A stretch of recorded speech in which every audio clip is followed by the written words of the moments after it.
The champagne toast hadn't even finished when I realized my entire life had been funding my sister's lie.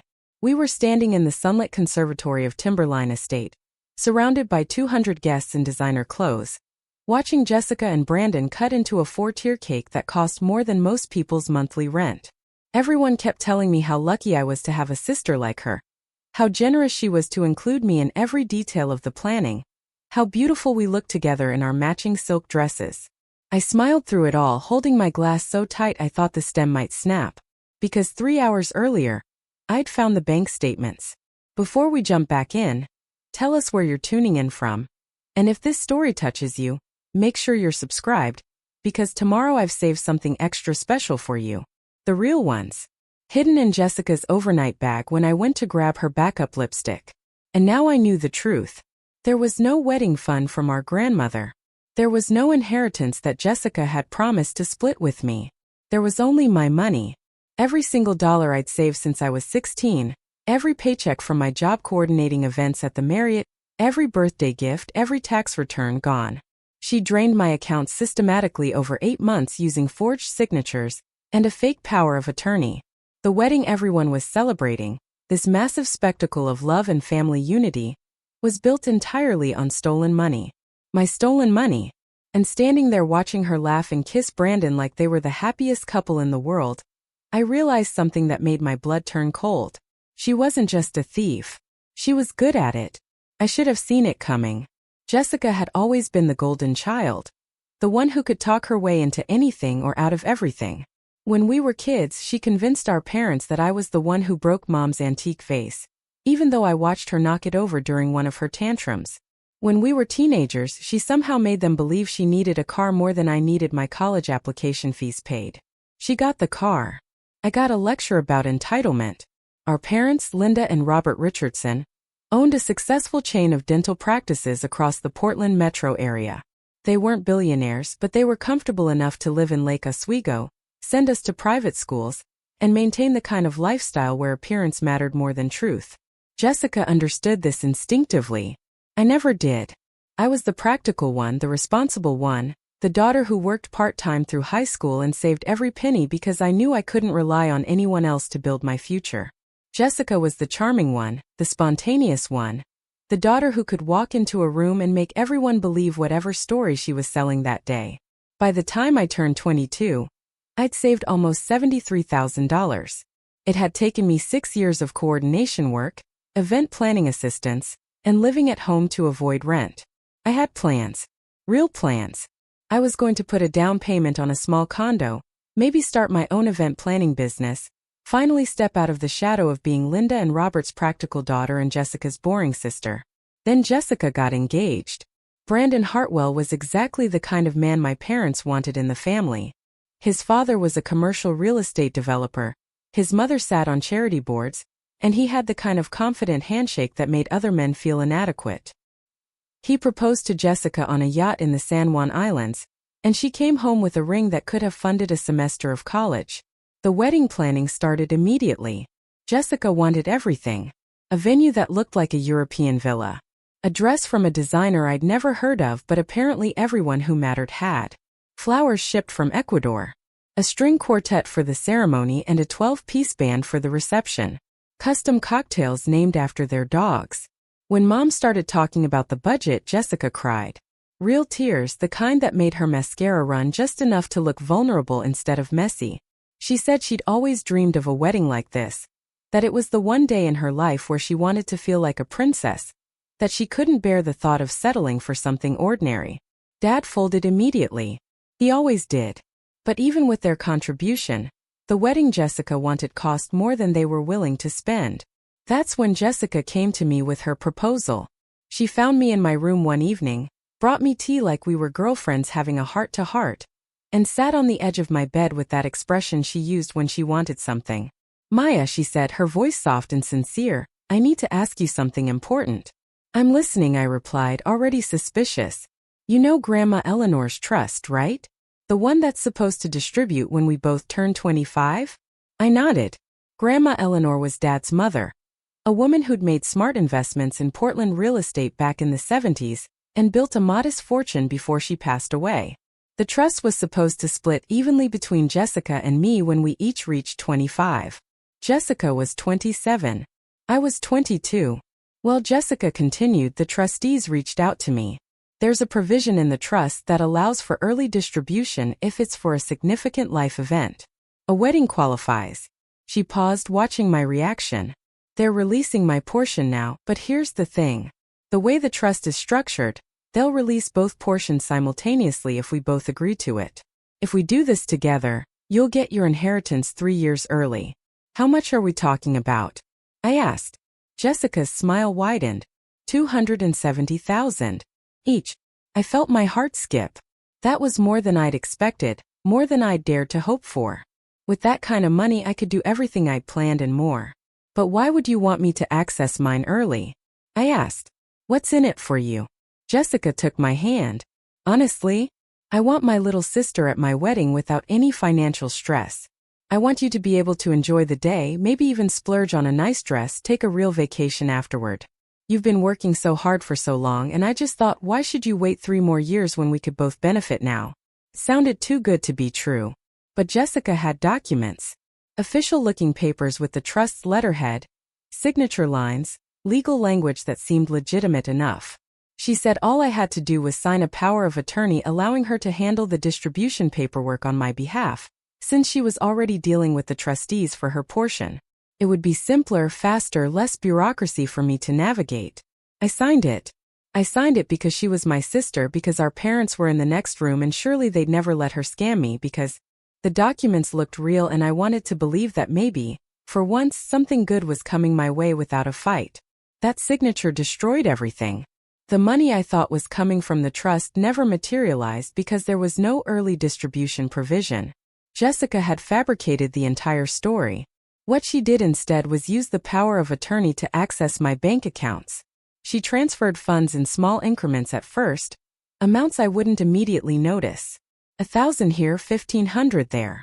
She spread it across weeks, making it look like regular expenses on my statements. By the time I realized something was wrong, she'd moved the money through 3 different accounts, mixed it with wedding vendor payments, and made it nearly impossible to trace which dollars were mine and which were supposedly from other sources. When I finally checked my savings account 2 months before the wedding, I had $943 left. Everything else was gone. I called the bank immediately, hands shaking so hard I could barely hold my phone. The representative was sympathetic but clear. All the transactions had been authorized with proper credentials and signature verification. The power of attorney I'd signed gave Jessica legal access. If I wanted to dispute it, I'd need to prove fraud, and that meant lawyers' time and a process that could take months or years. Did you confront the person who accessed your accounts? The representative asked. Not yet, I whispered. Ma'am, if this was done by someone you know, someone you trusted, I'd recommend documenting everything before you say anything to them. People who commit financial fraud against family members often have contingency plans. I hung up and sat in my car in the bank parking lot for an hour, trying to understand how my own sister could do this. Then I drove home and did exactly what the bank representative suggested. I documented everything. I made copies of my bank statements, the fake trust documents, the power of attorney. I took photos of text messages where Jessica had reassured me the money was coming soon. I created a timeline of every transfer, every lie. And then I waited for the right moment to confront her. That moment came the morning of the wedding. I found the real bank statements in her overnight bag. The ones that preparing and narrating this story took us a lot of time. So if you are enjoying it, subscribe to our channel, it means a lot to us. Now back to the story. Showed exactly how she'd funneled my money into wedding expenses. Venue deposit $22,000. Dress and alterations $8,000. Catering $31,000. On and on, a itemized list of my stolen future paying for her fantasy day. I put the statements back exactly where I'd found them. I helped her with her makeup. I bustled her dress. I walked down the aisle as her maid of honor and gave a toast about sisterly love that made half the room cry. Because I'd learned something important in those terrible weeks of discovery. If I confronted her before the wedding, she'd find a way to twist it, to make our parents side with her, to paint me as jealous or vindictive. But if I waited, if I let her have her perfect day, then I'd have something she couldn't take back or explain away. I'd have proof that she'd committed fraud with premeditation, that she'd looked me in the eyes and lied for months, that she'd stolen from family without remorse. The reception ended just after midnight. Jessica and Brandon left in a vintage car covered in flowers, heading to a hotel near the airport before their flight to Bora Bora in the morning. A honeymoon that cost $18,000. My $18,000. I helped Mom and Dad pack up the remaining gifts and decorations. They kept telling me how beautiful the wedding was, how proud they were of Jessica, how I'd be next to find someone and have a day like this. I nodded and smiled and felt something inside me go numb and cold. When I got home, I didn't go to bed. I sat at my desk and wrote out everything. Every transaction, every lie, every manipulation. I included copies of the documents she'd forged, screenshots of her text messages, even photos from the wedding showing expenses I could trace directly back to my stolen money. Then I sent it all to a lawyer. Not a family friend, not someone my parents knew, but a criminal defense attorney I'd found through a referral service, someone who specialized in financial fraud and had experience with cases involving family members. The consultation was free. Her assessment was devastating and clarifying. "Ms. Richardson," she said, reading through my documentation, "your sister didn't just steal from you. She committed multiple federal crimes. Wire fraud, identity theft, bank fraud. The fact that she used interstate banking systems and potentially transported funds across state lines makes this a federal case if you want to pursue it that way. Can I get my money back?" I asked. "Possibly, but that's a civil matter. What I'm talking about is criminal prosecution. If you want justice rather than just restitution, we'd need to involve the FBI. Your sister could face serious prison time." The lawyer leaned forward, her expression serious. "I need you to understand something. If you do this, if you report her, your family will never be the same. Your parents will have to choose sides. Your sister will hate you. Family gatherings, holidays, weddings, funerals, everything will be complicated forever. Are you prepared for that?" I thought about Jessica's face during her vows, how happy she looked, how completely unbothered she was by what she'd done to me. I thought about Mom and Dad praising her all night, while I'd spent months having panic attacks about my empty bank accounts. I thought about the life I'd planned, the future I'd worked for. All of it gone because my sister wanted a wedding that would impress people she barely knew. "Yes," I said. "I'm prepared." The lawyer nodded. "Then let me tell you what happens next." I filed the report with the FBI on a Tuesday morning, 3 days after Jessica and Brandon returned from their honeymoon. They came back tanned and glowing, posting photos of overwater bungalows and sunset dinners that made their friends comment with heart emojis and congratulations. Jessica called me that afternoon, her voice bright and energetic, asking if I wanted to come over and see their wedding photos. The photographer had delivered a preview, and she wanted to go through them together over wine and takeout like we used to do before everything became about the wedding. I told her I had plans. She didn't push, just said she loved me, and that she couldn't wait for things to get back to normal now that the wedding stress was over. I hung up and stared at my phone for a long time, wondering if she actually believed that, if she'd somehow convinced herself that stealing from me was just a temporary inconvenience we'd both forget about once enough time passed. The FBI agent assigned to my case was a woman named Special Agent Diana Foster. She had short gray hair, glasses that sat low on her nose, and the kind of direct manner that made it clear she'd heard every family drama story imaginable and wouldn't be swayed by tears or excuses. She reviewed my documentation in silence for almost 20 minutes during our first meeting, occasionally making notes in a leather portfolio that looked older than I was. When she finally looked up, her expression was unreadable. "This is thorough," she said. "You've done most of my initial work for me. You mentioned you work in event planning?" I nodded. "Wedding coordination mostly. I assist with logistics, vendor management, budget tracking." She almost smiled. "That explains the organization. Ms. Richardson, I'm going to be direct with you because I think you can handle it. What your sister did is prosecutable. The evidence you've gathered shows clear intent, systematic depletion of your accounts, use of forged documents to gain access, and subsequent use of those funds for personal benefit. However, I need you to understand that federal prosecution of family financial crimes is complicated. Defense attorneys will paint you as complicit, argue that you willingly gave her access, suggest this is a civil dispute rather than criminal fraud. Are you prepared to testify against your sister in federal court?" The question hung in the air between us. I'd thought about this constantly since hiring the lawyer, played out scenarios in my head. Imagine standing in a courtroom while Jessica stared at me with betrayal in her eyes. But I'd also imagined doing nothing, letting her get away with it, spending the rest of my life watching her live the privileged existence she'd built on my stolen money while I started over from nothing. I'll testify, I said. Agent Foster nodded once, decisive. Then we proceed. I'm going to need you to maintain normal contact with your sister for now. Don't confront her, don't hint that anything is wrong. Don't give her any reason to suspect we're building a case. Can you do that? I thought about the acting I'd already done, the smiles through the wedding, the toast I'd given praising her happiness. If I could survive that, I could survive a few more weeks of pretending. Yes, I said. I can do that. Good. We'll start with a full forensic audit of the accounts, trace every transfer, and build a timeline. I'll also need to interview the bank, verify the authenticity of the documents she used, and establish whether she acted alone, or if her husband was involved.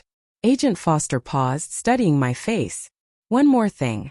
Once we move forward with charges, this becomes public.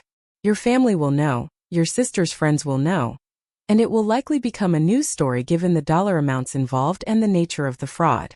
Wedding scammer steals from sister makes compelling headlines. Are you prepared for that level of exposure? I hadn't thought about that part.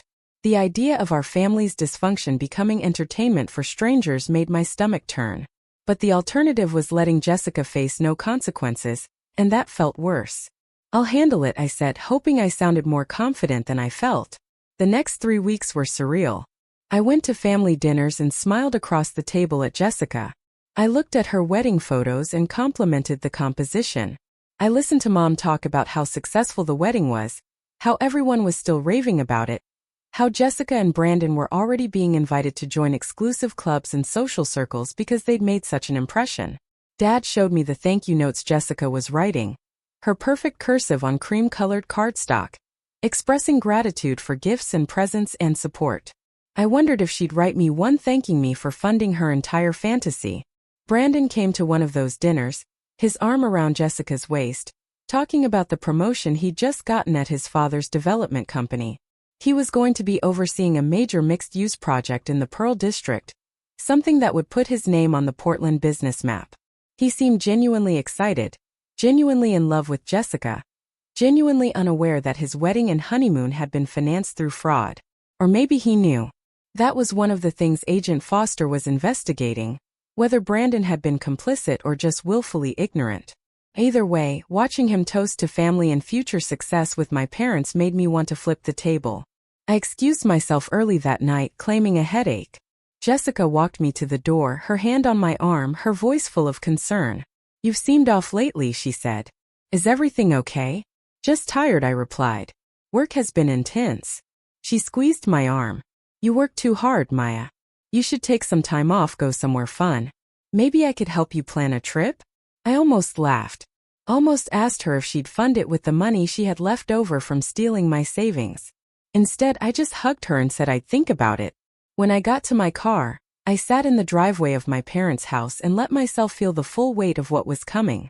In a few days, Agent Foster would finish her investigation. She'd present her findings to a federal prosecutor. If they decided to move forward, which she seemed confident they would, Jessica would be arrested. Federal agents would show up at her door, read her rights, take her into custody. My parents would get a call. Brandon would have to decide if he was standing by a wife facing felony charges. And everyone would know that I was the one who reported her. I started the car and drove home, trying to prepare myself for the moment when my family would stop being a family and become something else entirely. Something broken beyond repair.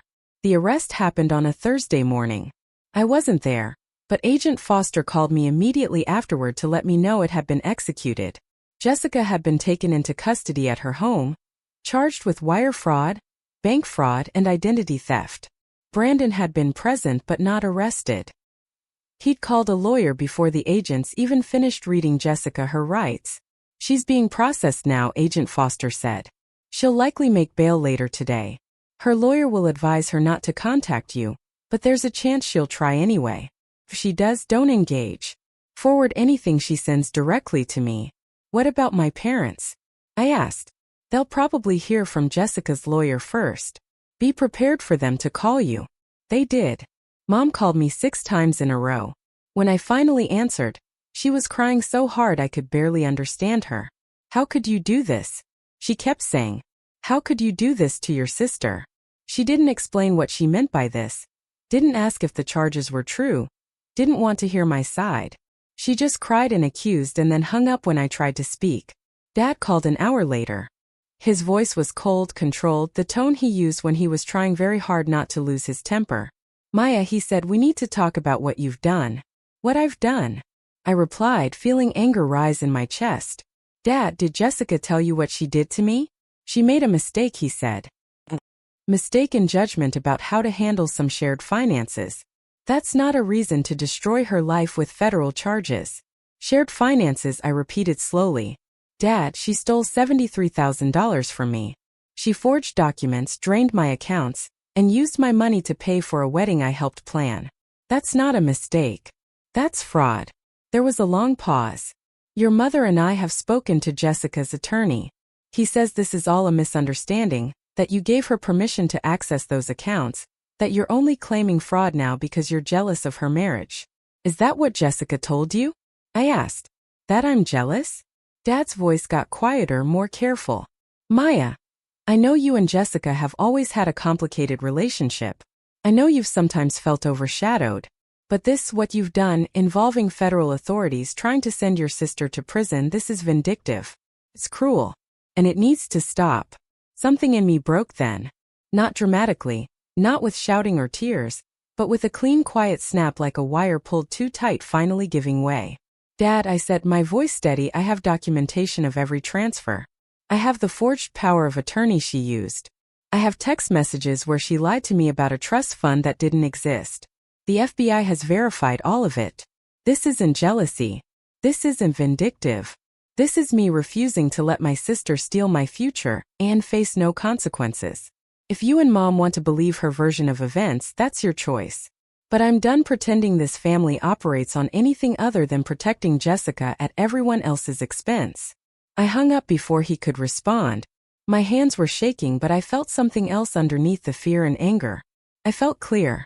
For the first time in my life, I'd drawn a line with my parents, and I hadn't apologized for it. Jessica tried to call me that night. I didn't answer. She sent a text an hour later. Maya, please. We need to talk. This is all a huge misunderstanding. I can explain everything. I forwarded it to Agent Foster without responding. The next morning, Jessica's lawyer sent a formal cease and desist letter to my apartment. It claimed I was harassing his client, spreading false allegations, and interfering with her life and reputation. It threatened a defamation lawsuit if I continued to make statements about the case. I forwarded that to Agent Foster too. She called me within an hour sounding amused. Her lawyer is panicking, which means they know the evidence is solid. This letter is posturing. Ignore it. What happens next? I asked. Arraignment is scheduled for next week. She'll enter a plea. If she pleads not guilty, which she probably will on advice of counsel, then we go to trial. That could be months from now. And if she pleads guilty, then sentencing.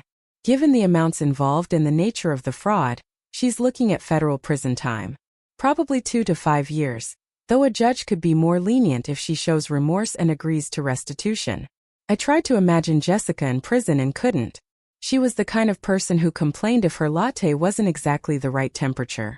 How would she survive in a system that didn't care about her charm or her connections? Then I thought about the alternative. Jessica walking free, facing no real consequences, maybe paying back some money over time but otherwise continuing her life as if she hadn't committed multiple felonies. That felt worse than imagining her in prison. At least prison was accountability. The arraignment was a media circus. Someone had leaked the details to the press, and by the time Jessica arrived at the federal courthouse, there were news cameras and reporters shouting questions. I watched from across the street, hood up, sunglasses on, trying to be invisible. Jessica looked perfect. She wore a simple navy dress, minimal jewelry, her hair pulled back in a way that made her look younger and more vulnerable. Brandon walked beside her, his hand on her back, projecting supportive husband energy for the cameras. They'd hired a prominent defense attorney, someone who usually represented white-collar criminals, and had a reputation for getting wealthy clients minimal sentences. As I watched them climb the courthouse steps, Jessica paused and looked directly at one of the cameras. "I made mistakes," she said, her voice clear and steady. "I trusted the wrong advice, misunderstood some legal documents, and made errors in judgment that I deeply regret. But I am not a criminal. My sister and I had an agreement, and I'm confident that when all the facts come out, everyone will see this for what it really is. A family disagreement that never should have reached this level." She said it so convincingly that I almost doubted my own memory. That's what Jessica did best.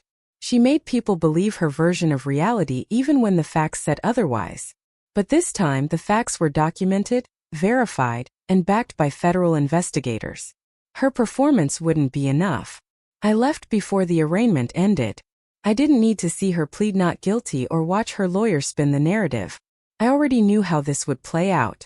The trial would be months away. In the meantime, Jessica would be free on bail, living her life, probably giving interviews about false accusations and sisterly betrayal. My parents would stand by her. Their friends would rally around them. And I would be the villain in their story, the ungrateful sister who destroyed her own family over money. I went home and started packing. Not everything, just enough to fill 2 suitcases and a backpack. Because Agent Foster had been right about one thing. Once the charges became public, my life in Portland was over. Jessica's friends knew where I worked. My parents' social circle included people who could make my professional life difficult. And I couldn't walk down the street without wondering if someone recognized me as the sister from the news, the one who turned in her own family. I'd already researched cities. Somewhere far enough away that I wouldn't run into anyone from my old life, but close enough that I could get back if I needed to testify. Denver kept coming up. It had a growing events industry, cost of living I could manage with what little money I had left, and most importantly, it was a place where nobody knew who I was or what my sister had done. I gave notice at my job the next day. My boss was sympathetic but clearly relieved. The publicity around the case was making clients uncomfortable. They didn't want to work with someone connected to a federal fraud investigation, even as the victim. I understood. I'd have done the same thing if I were them. I told my landlord I was breaking my lease early. Paid the penalty with money I'd borrowed from my one friend who still spoke to me, a woman named Rachel who worked in catering and had seen enough family dysfunction to not judge mine. "You're doing the right thing," Rachel said when she drove me to the bank to wire the lease penalty. "Getting out of here, starting over. Your family is toxic, Maya. They always have been. You just finally saw it." I nodded but didn't say anything. Because part of me still wondered if she was wrong, if I was the toxic one, if I'd overreacted and destroyed everything over money that maybe, somehow, I'd misunderstood the situation about. But then I'd look at the documentation, the timeline, the transfers, and I'd know. Jessica had planned this. She'd looked me in the eyes and lied systematically for months. And my parents had chosen to believe her without even asking for my side. That wasn't me being toxic. That was me finally refusing to be their scapegoat. 3 days before I left Portland, Mom called me one last time. Her voice was different than before. Less angry and more sad. "Maya," she said, "your father and I have been talking. We think you should drop the charges." "What?"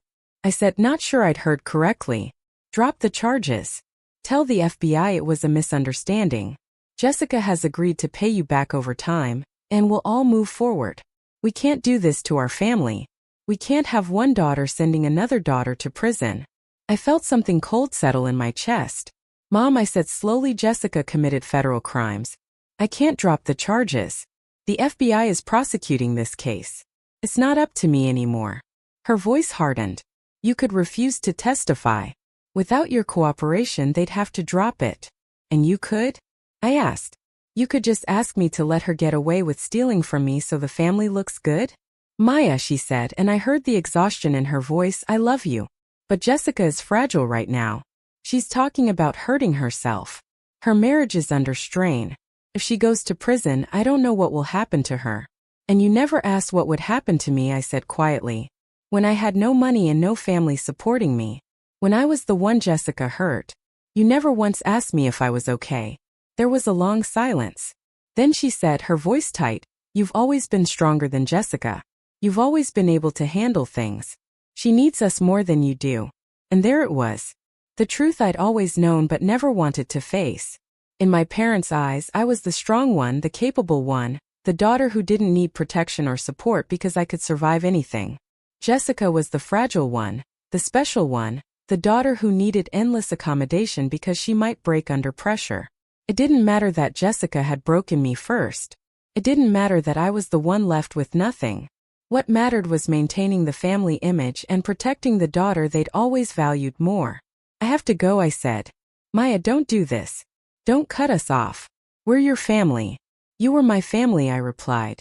But you stopped acting like it a long time ago. I just didn't want to see it. I hung up and blocked both their numbers.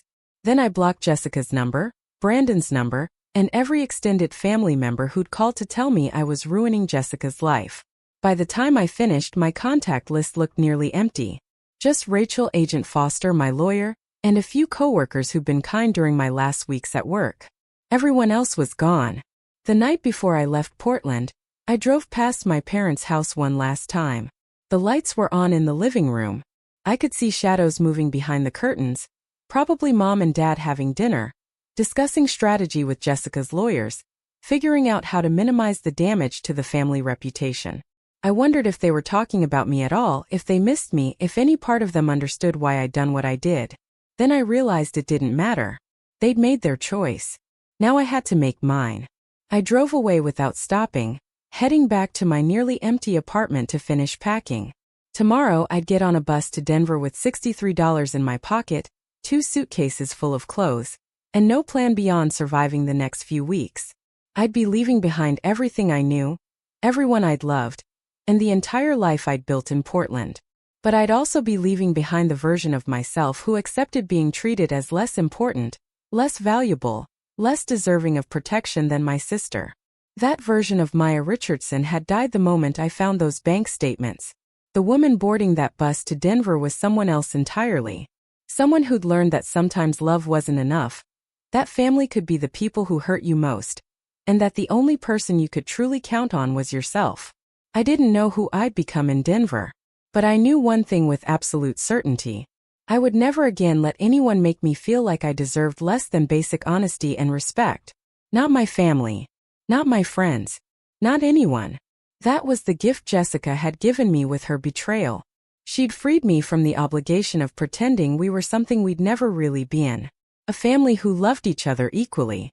The Greyhound bus pulled into Denver Union Station at 6 in the morning, on a Tuesday that felt like the end of the world.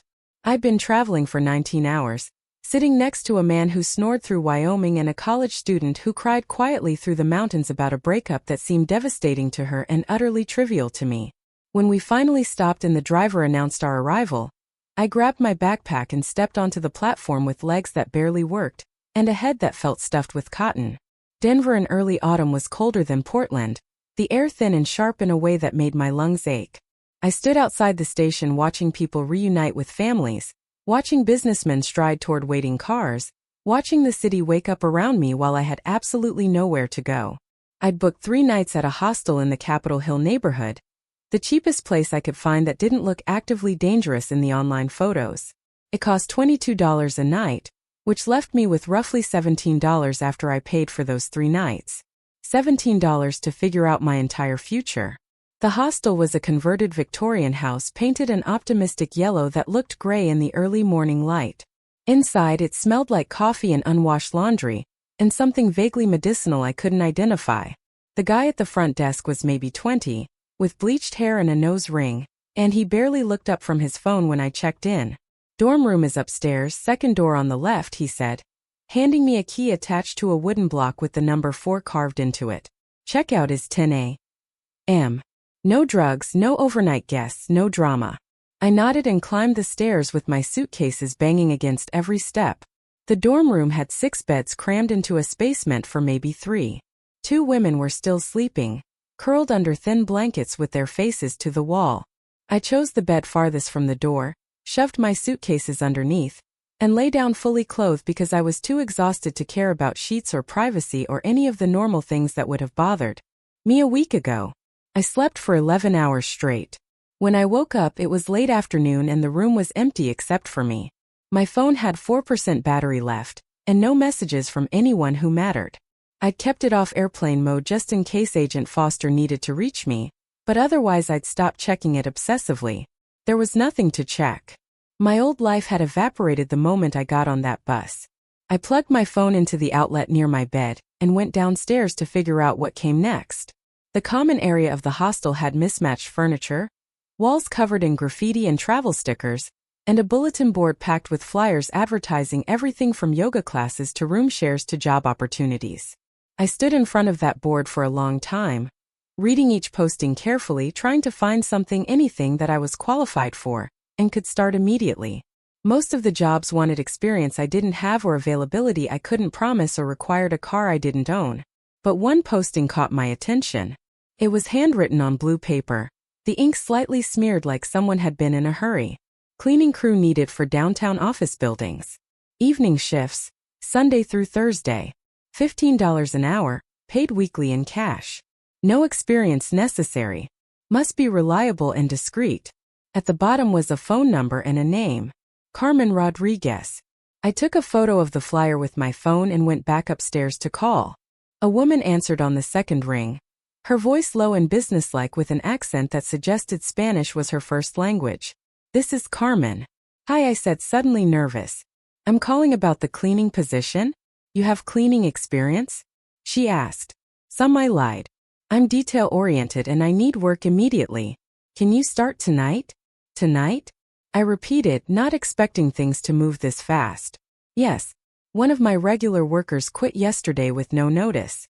I need someone who can show up, do the work and not cause problems." "I can do that," I said, hoping I sounded more confident than I felt. "Meet me at 1700 Lawrence Street at 7 p.m. Bring ID. Wear clothes you don't mind getting dirty." She hung up before I could ask any follow-up questions. I spent the next 2 hours trying to make myself look employable. I didn't have work-appropriate clothes, just the jeans and sweaters I'd packed in a hurry. But I found a plain black shirt that seemed neutral enough and tied my hair back in a way that looked professional. At 6:30, I left the hostel and started walking toward downtown. I didn't have money for the bus and the address was only about 2 miles away according to my phone's map. Denver's downtown was bigger than I expected, full of glass towers and renovated historic buildings and people in business clothes walking with purpose. I felt invisible among them, just another person on the sidewalk, and the anonymity was almost comforting.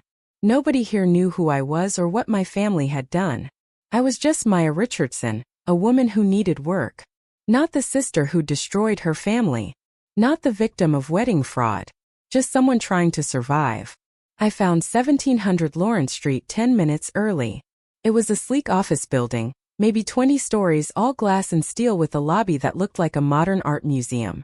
I waited outside, watching people leave for the day, wondering how I'd gone from coordinating events for wealthy clients to cleaning their offices after hours. At exactly 7 p.m., a white van pulled up to the service entrance. A woman got out, probably in her 50s, with dark hair pulled into a tight bun and eyes that assessed me in about 3 seconds. "You're the one who called?" she asked. "Yes. Maya Richardson. Carmen Rodriguez." She opened the back of the van and started pulling out supplies. Mops, buckets, bottles of cleaning solution, vacuum cleaners, rags. "You know how to use any of this?" "I can learn," I said. Carmen studied me for a moment. "You're not from here. Where are you from?" "Portland, Oregon. And you came to Denver to clean offices?" It seemed like the question had layers, like she was really asking why someone who spoke with my accent and had my educated demeanor was desperate enough to take a cash job with no questions asked. "I needed a fresh start," I said simply. Carmen nodded once, accepting that. "Okay, fresh start. Everyone in my crew has one of those. Rule number 1, you show up on time. Rule number 2, you do the work right. Rule 3, you don't ask the clients personal questions, you don't touch anything that's not trash or dishes, and you don't talk about what you see in their offices. Rich people leave all kinds of things lying around. It's not your business." "Understood." She handed me a pair of rubber gloves and a bottle of glass cleaner. "Let's see if you can actually do this." The next 4 hours were some of the hardest physical work I'd ever done. Carmen ran her crew with military efficiency, assigning tasks and expecting them completed to her exact standards. I cleaned 17 bathrooms, mopped 4 floors worth of hallways, vacuumed 30 offices, and emptied more trash bins than I could count. My back ached, my hands were raw despite the gloves, and I smelled like industrial cleaning solution mixed with sweat. But I did every task Carmen assigned without complaint, and by 11 p.m. when we finally finished, I'd proven I could keep up. Carmen handed me $75 in cash. "That's for tonight," she said. "If you want to keep coming back, same time tomorrow. 4 nights a week, 15 an hour, paid every Friday. You interested?" "Yes," I said, clutching the money like it was a life raft. "Thank you." "Don't thank me yet. This job is hard on your body and harder on your pride. Most people quit within a week." "I won't quit," I said. Carmen smiled slightly. "We'll see." She dropped me off at the hostel just before midnight. I climbed the stairs to the dorm room, collapsed on my bed without even taking off my shoes, and fell asleep still holding the $75. It wasn't much, but it was mine, earned honestly, and it was a start. The pattern repeated itself for the next 2 weeks. I'd wake up in the hostel, spend my days walking around Denver trying to learn the city and looking for cheaper long-term housing, then meet Carmen at 7 p.m. to clean offices until nearly midnight. The work was monotonous and physically exhausting, but it had one unexpected benefit. While I cleaned, I listened. The offices we serviced belonged to lawyers, financial advisors, consultants, and corporate executives. They left their lives scattered across their desks, contracts waiting for signatures, financial statements marked with notes, legal briefs explaining complex cases, personal letters discussing divorces, business disputes, inheritance battles. At first, I ignored it all, following Carmen's rule about not looking at things that weren't my business.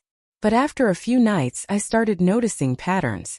The same kinds of problems, appearing in different offices: estate disputes, trust mismanagement, family members fighting over money. It was like watching my own story play out in a dozen variations across the city. One night, while cleaning a corner office that belonged to an estate planning attorney, I found a file left open on the desk. It detailed a case where adult children were trying to have their elderly mother declared incompetent so they could access her trust fund early. The mother was fighting back, but she didn't have good representation, and the attorney's notes suggested she was probably going to lose.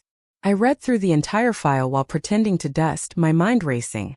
I knew this kind of case. I'd seen similar situations when I worked in event planning, overhearing wealthy families discuss their legal battles at the weddings and parties I coordinated. I understood the structure of trusts, the language of estate law, the ways families manipulated legal systems to get what they wanted. I understood it because my own sister had done essentially the same thing to me. The next morning, I went to the public library and spent 6 hours researching Colorado estate law. Then I drafted a letter outlining 3 legal strategies the elderly woman could use to protect her trust. I didn't sign it with my name. I just wrote "Concerned Professional" at the bottom and left it in the attorney's office the next night, tucked into the file where he'd find it. I had no idea if he'd use it or even read it, but it felt good to do something with the knowledge I'd gained, to try to help someone else avoid the kind of financial abuse I'd experienced. 2 weeks later, Carmen pulled me aside after our shift. "The attorney in the corner office asked about you," she said. "What did you do?" My heart sank. "Did I get you in trouble?" Carmen's expression was unreadable. "He said someone left detailed legal research in one of his case files. Research that ended up helping his client win her case. He wants to know who did it." "I didn't touch anything," I said quickly. "I just saw the file and thought I could help." Carmen was quiet for a long moment. Then she said, "You're not just a cleaning lady, are you?" "I used to work in event planning," I said. "But I learned a lot about estate law and family trusts. It's complicated."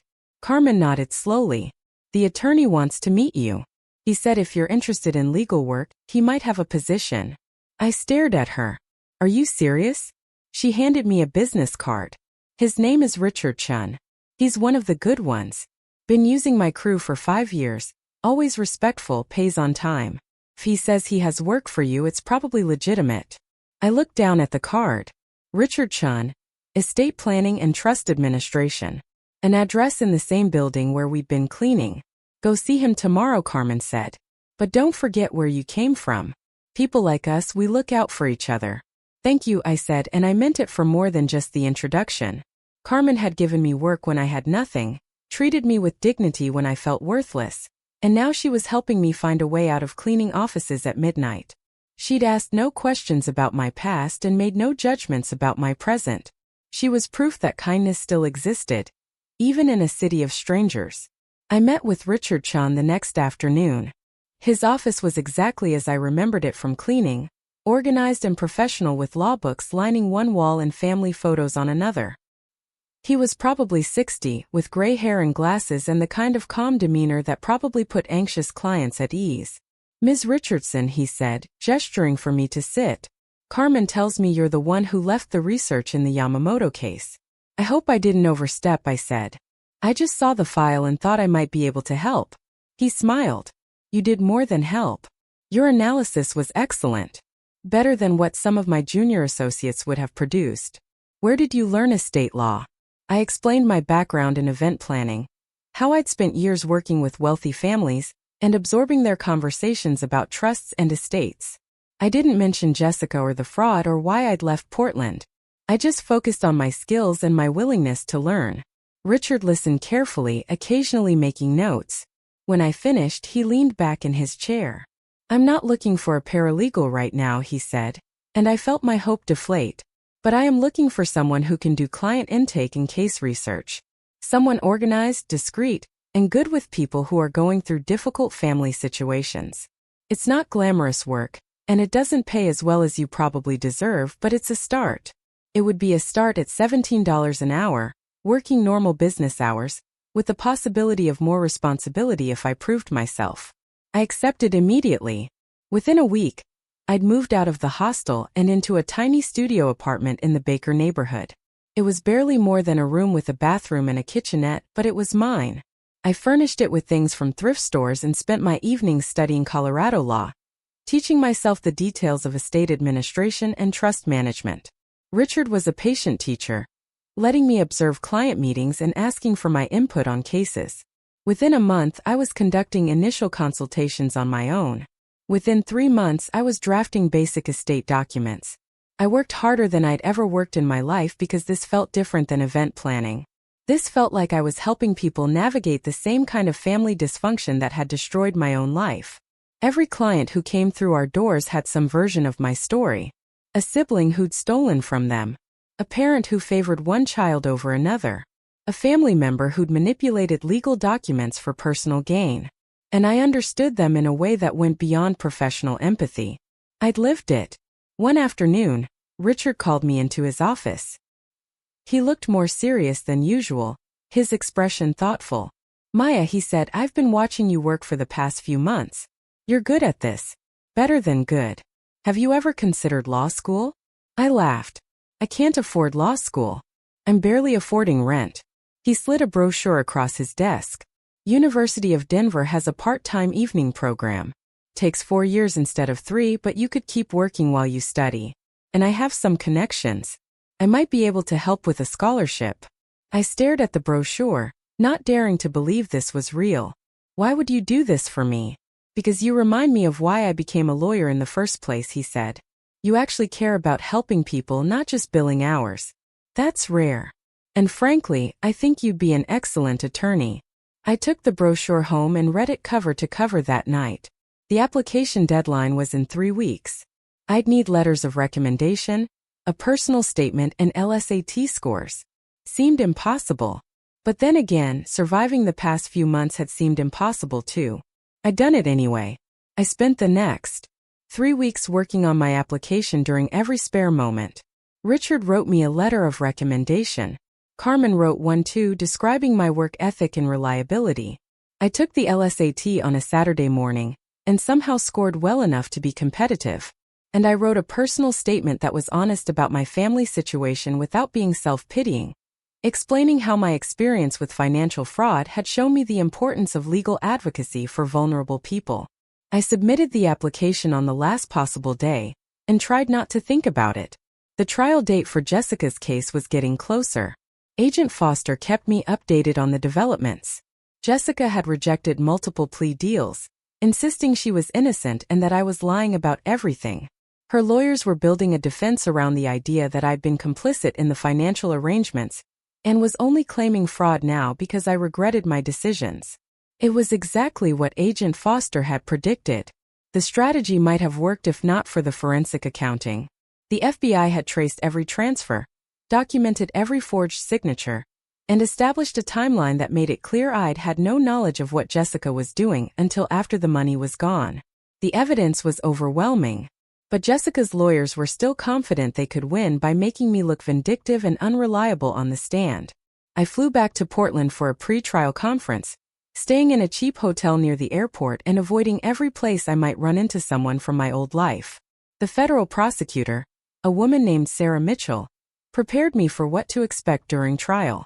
Jessica's lawyers would attack my character, suggest I was motivated by jealousy, imply I'd been complicit, and was now trying to avoid responsibility for my own poor decisions.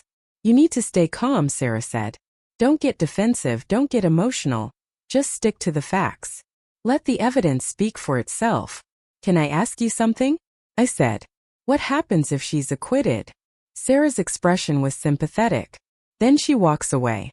You could still pursue civil damages, try to recover the money through a separate lawsuit, but criminal prosecution would be over. And honestly, Maya, even if she's convicted, you might never get your money back. People who commit this kind of fraud usually spend everything before they're caught." "I know," I said. "This was never about the money. It was about the principle." Sarah nodded. "Good. Because principle is what's going to get you through the trial." The trial started on a cold Monday in November, almost 7 months after Jessica's arrest. I sat in the gallery during jury selection, watching Jessica at the defense table. She looked different than the last time I'd seen her. Thinner, paler, her hair styled in a way that made her look younger and more innocent.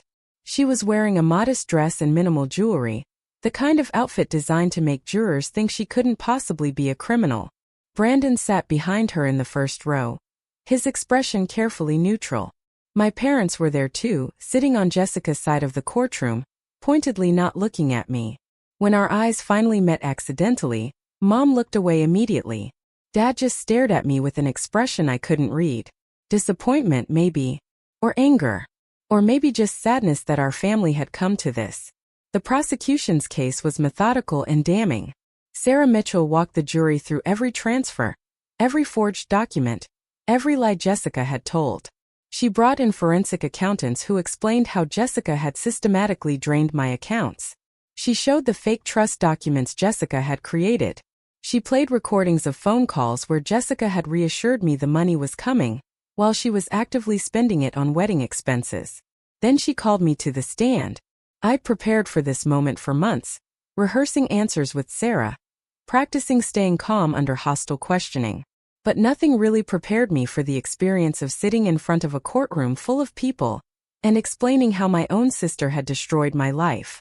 Sarah led me through the timeline gently, letting me tell the story in my own words. I described how Jessica had approached me with the fake trust story, how I'd signed the power of attorney believing I was helping us both, how I'd discovered the truth on her wedding day. I kept my voice steady, stated facts without embellishment, and refused to cry even though I wanted to. Then came cross-examination. Jessica's lawyer was exactly what I'd expected. Mid-50s, expensive suit, practiced expressions of skepticism and concern. He started with sympathetic questions designed to lull me into a false sense of security. "Ms. Richardson," he said, his tone gentle, "I'm sorry for what you've been through. Family disputes over money are always difficult. But I need to ask you some hard questions. Is that okay?" I nodded, knowing what was coming. "You and your sister have had a complicated relationship, haven't you?" "Not particularly," I said. "We were typical sisters. But you've always felt overshadowed by her, correct? You've said as much in statements to the FBI." I said I sometimes felt my parents treated us differently. "That's not the same thing." He pulled out a document. "This is a journal entry you wrote when you were 17. Would you read the highlighted section for the jury?" I took the paper, recognizing my own handwriting from years ago. "Sometimes I think Mom and Dad only see Jessica, like I'm just the background character in her story." The lawyer nodded sympathetically. "That must have been painful.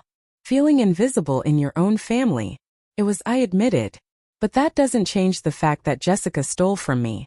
Of course.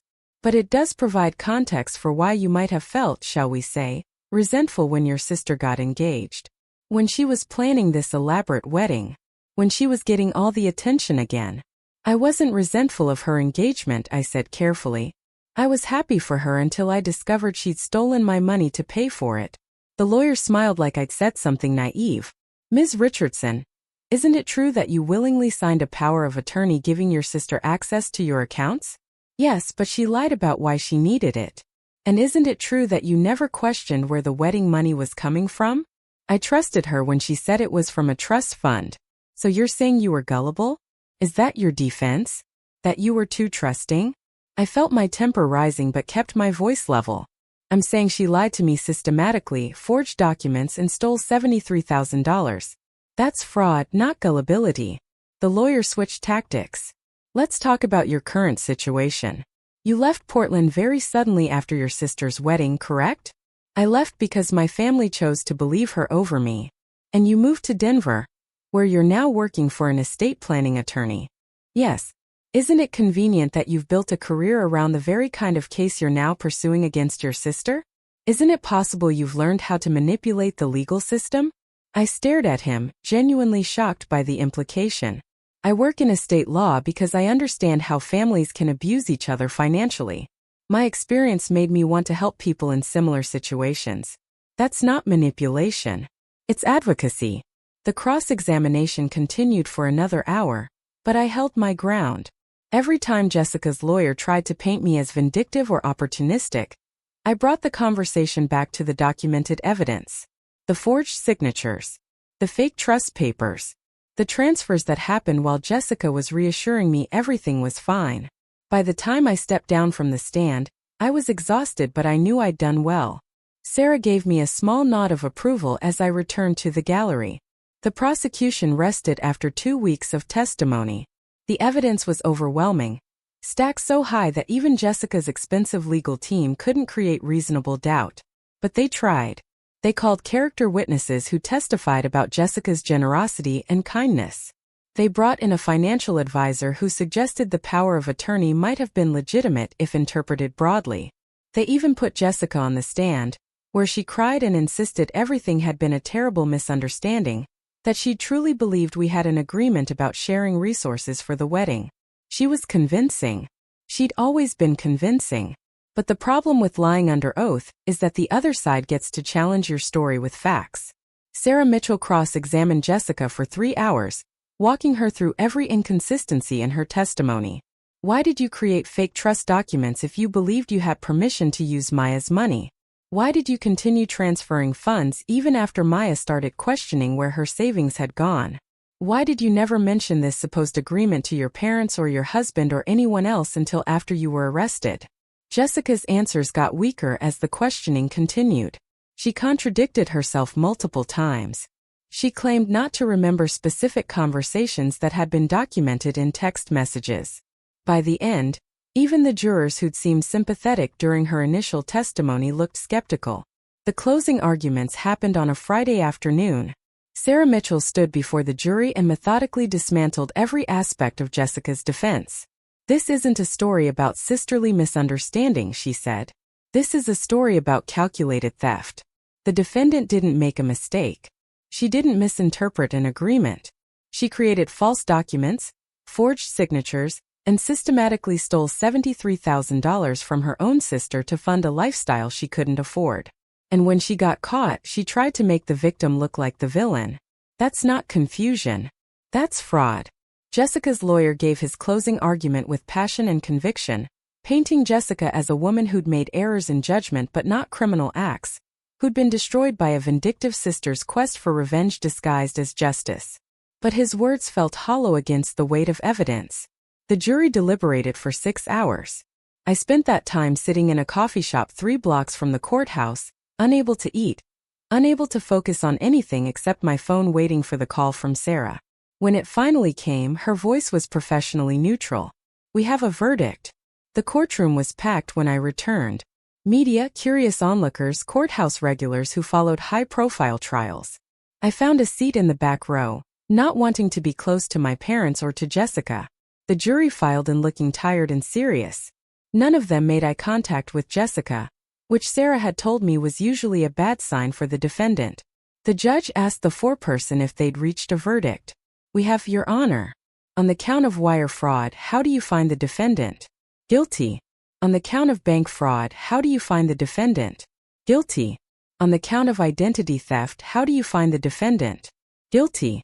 The courtroom erupted in whispers. I heard my mother sob. I saw Jessica's face go pale, saw her grip the defense table like it was the only thing keeping her upright. Brandon sat motionless behind her, his expression unreadable. The judge thanked the jury and set a sentencing date for 6 weeks later. Jessica was remanded to custody pending sentencing, which meant she'd be going to jail immediately instead of remaining free on bail. 2 federal marshals approached the defense table.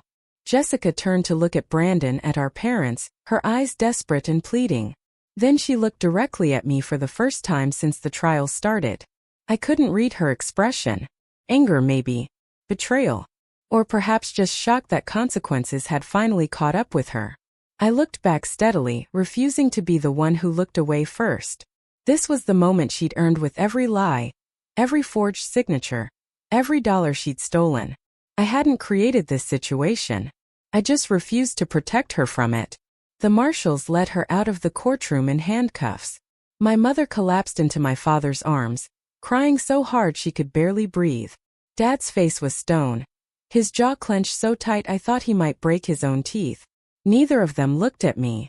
I left before the courtroom cleared, slipping out a side door and walking back to my hotel without calling anyone or checking my phone. I needed to sit with what had just happened, to process the strange hollow feeling in my chest that wasn't quite satisfaction and wasn't quite grief. Justice had been served. My sister was going to prison, and somehow none of it felt like victory. I flew back to Denver the next morning and tried to return to normal life. But normal didn't exist anymore. The trial had been covered extensively by Portland media, and the story had spread nationally because wedding fraud made compelling headlines. My name was out there now, connected forever to Jessica's crimes. People I barely knew sent friend requests on social media with messages of support or judgment.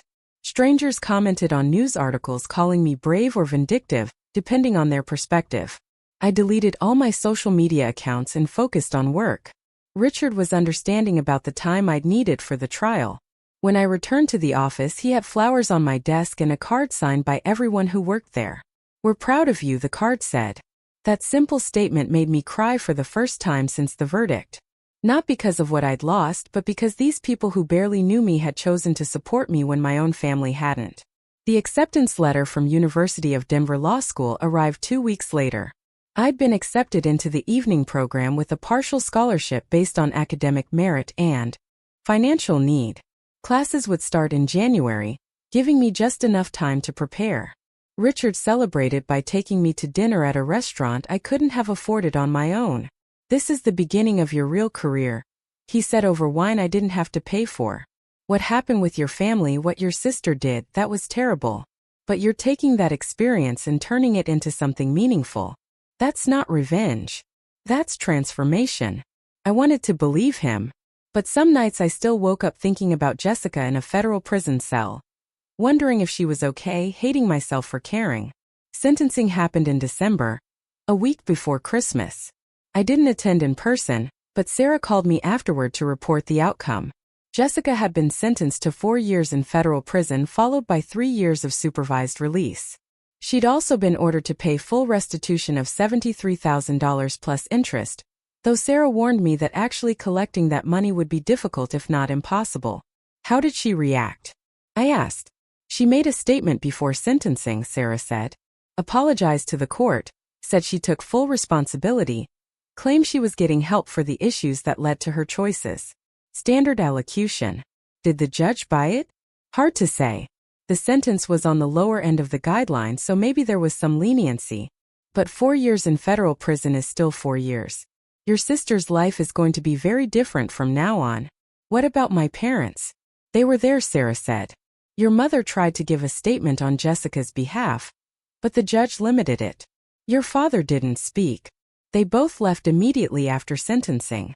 I thanked Sarah for everything she'd done and hung up. Then I sat at my desk and stared out the window at Denver's skyline, trying to figure out how I was supposed to feel. My sister was in prison. My parents weren't speaking to me. I'd gotten justice but lost my family in the process. Was it worth it? I still didn't know. Law school started in January and consumed every spare moment I had. Between working full-time for Richard and attending classes 4 nights a week, I barely had time to think about Jessica or my parents or anything else from my old life. I studied constantly, driven by something deeper than ambition. Every case I read about estates and trusts, every lecture on fiduciary duty and fraud felt personal. I was learning the language that could have protected me if I'd known it earlier. I was becoming the advocate I'd needed when Jessica destroyed my accounts. My classmates were a mix of people like me, working professionals trying to change careers, and younger students who'd taken time off after undergrad to gain life experience before law school. I didn't socialize much, didn't join study groups or attend networking events. I was there to learn, not to make friends. But there was one person who wouldn't let me isolate completely. Her name was Dina Patel, a former social worker who decided to become a family law attorney after years of watching the legal system fail vulnerable people. She was in several of my classes, always sat near me, and had a way of striking up conversations that made it hard to stay distant. "You eat lunch alone every day," she observed one afternoon, sitting down across from me in the law school cafeteria without asking permission. "Is that a strategic choice or a defense mechanism?" "Both," I said, not looking up from my property law textbook. Dina laughed. "Fair enough. But if you ever want company, I'm good at respecting boundaries while also being mildly entertaining." I looked up at her, ready to politely decline, but something in her expression stopped me. She wasn't pushing or judging, just offering. And I realized I was tired of being alone all the time, tired of carrying everything by myself. "Sure," I said. "Company would be okay." That was how our friendship started. Slowly, carefully, with Dina respecting my need for space while also reminding me that isolation wasn't the same as healing. She never asked directly about why I was so guarded, but she shared her own story freely. Growing up in a family that expected her to become a doctor, disappointing them by choosing social work, watching her parents cut her off financially when she refused to quit her job and apply to medical school. "I get complicated families," she said one day. "I get what it's like when the people who are supposed to love you make that love conditional." "You do," I said quietly. And then, because she'd been honest with me, I told her about Jessica. Not all of it, not the details that still hurt too much, but enough that she understood why I'd come to Denver alone and why I studied estate law like my life depended on it. Dina listened without interrupting, and when I finished she just nodded. "Your sister made choices that hurt you," she said. "But you're making choices that help other people. That's not just healing. That's purpose." I finished my first year of law school with honors. Richard promoted me to senior case manager and gave me more responsibility for client consultations and document preparation. I moved into a better apartment, started paying off the debts I'd accumulated during my lowest points, and slowly built a life that felt stable even if it didn't feel complete. I hadn't spoken to my parents in over a year. Sometimes I thought about reaching out, testing whether enough time had passed for them to see things differently. But I never did. They knew where I was. They had my number. If they wanted a relationship with me, they could make the first move. Jessica was transferred to a minimum security facility in California after 6 months. I knew this because Agent Foster still sent me updates occasionally, checking in to see how I was doing. She told me Jessica was a model prisoner, participating in educational programs, working in the prison library. She'd apparently told other inmates she was there for white-collar crime and refused to discuss the details. That was my sister. Even in prison, even facing consequences, she was managing her image. I wondered sometimes if she ever thought about me, if she ever acknowledged to herself what she'd really done, or if she'd convinced herself that I'd overreacted, that she'd been the victim of an unjust system and a vengeful sister. I probably never know. 2 years into law school, Richard called me into his office with an unusual request. "I have a client," he said. "An elderly woman named Eleanor Chan. She's dealing with a complex estate situation. Her adult children are trying to have her declared incompetent so they can control her assets." "Sound familiar?" "Very," I said, remembering the case that had first brought me to Richard's attention. Eleanor specifically asked if you could handle her case. She heard about your background, about what happened with your sister, and she thinks you'll understand her situation better than most attorneys. I can do an intake, I said, but I'm not licensed yet. I can't represent her in court. Richard smiled. That's the interesting part. Eleanor is willing to wait. She wants to delay proceedings until you're licensed, if you're willing to take her case. She says she'd rather have an attorney who genuinely understands family betrayal than someone with more experience who's just going through the motions. I met Eleanor the following week.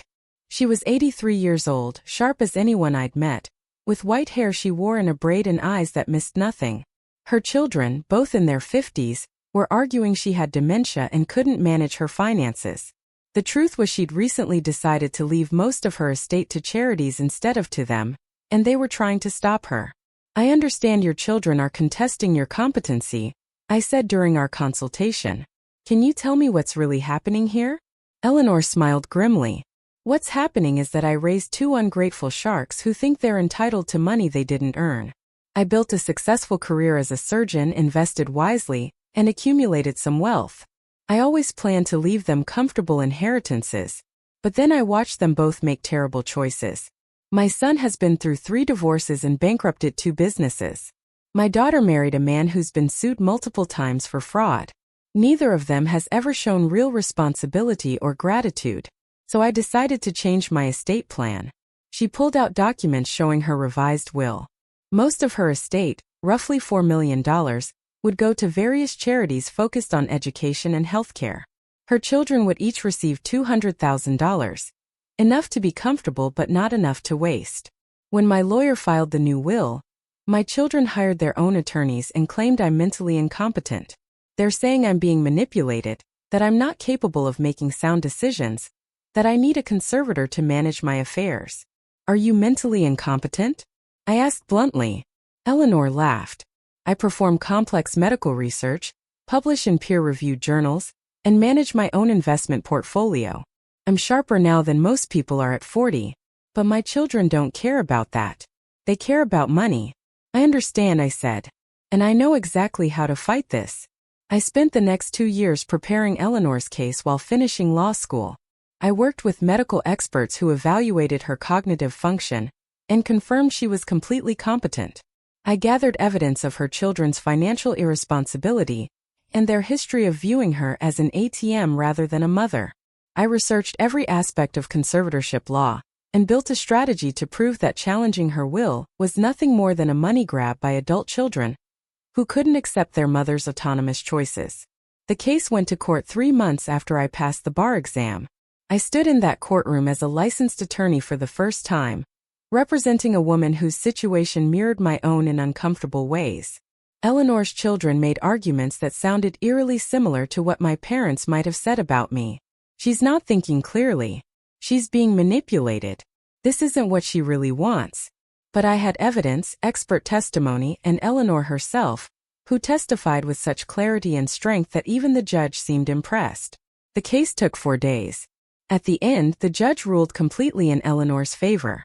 Her children's petition for conservatorship was denied. Her revised will was validated, and she retained complete control over her estate. Eleanor hugged me after the ruling, tears in her eyes. You saved my autonomy, she said. You made sure my choices matter. That's everything.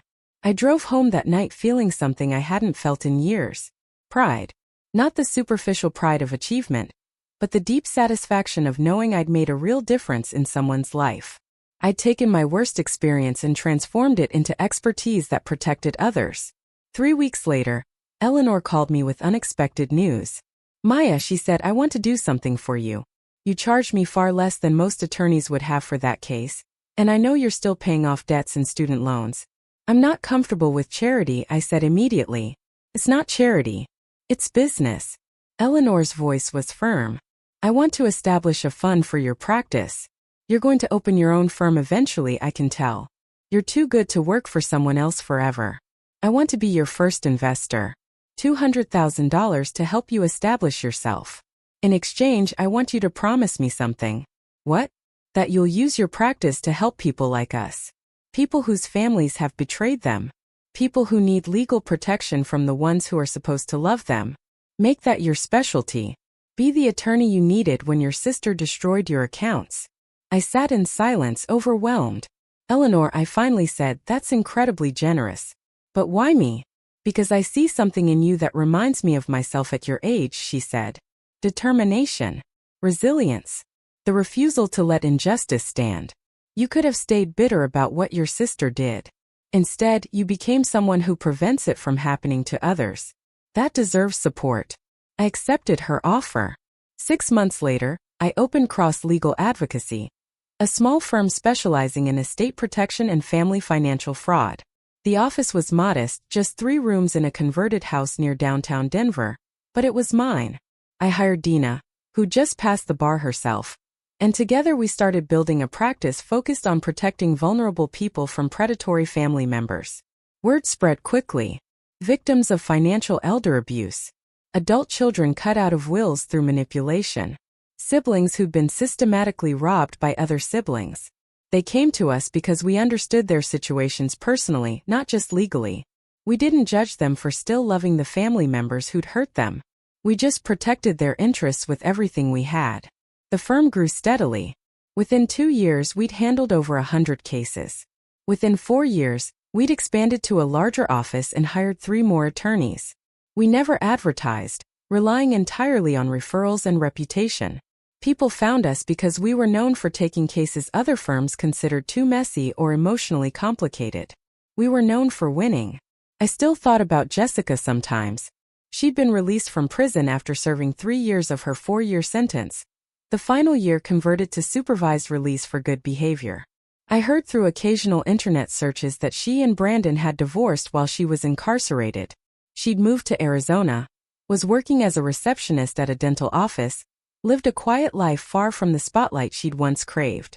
I wondered if she ever thought about what she'd done, if prison had given her time to reflect and feel genuine remorse, or if she still saw herself as the victim of my vindictiveness. I'd probably never know, and I was learning to accept that. My parents never reached out. 5 years after the trial, I still had their contact information saved in my phone, but the last communication had been the day of Jessica's sentencing. Sometimes I imagine what I'd say if they called. Sometimes I rehearse confrontations in my head, speeches about accountability and conditional love, and the damage they'd done by always choosing Jessica over me. But mostly I just focused on the life I'd built without them. On my 7th year in Denver, I received an invitation to speak at a legal conference about family financial fraud.